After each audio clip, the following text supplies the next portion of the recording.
Bronny James nagpakitang gilas nga ba sa kanyang unang preseason game? Ang rookie ng Lakers at anak ni LeBron ay naglaro ng kanyang unang minuto bilang NBA player sa harap ng halos sold out na crowd sa Acrisure Arena kahit natalo ang Lakers sa score na 124-107.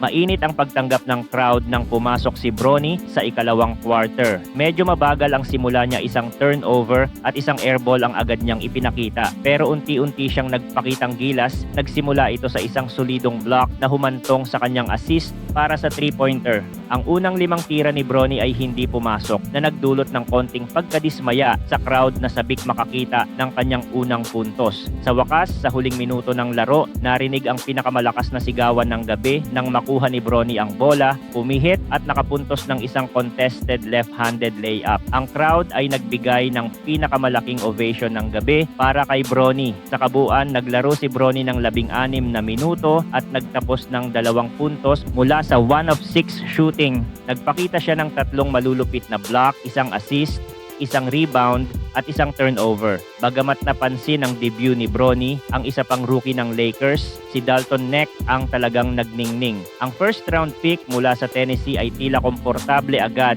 sa NBA game. Si Neck ay nagtala ng 16 na puntos at walang takot na umatake sa opensa, maging sa ilalim ng basket o sa pagtira ng tres.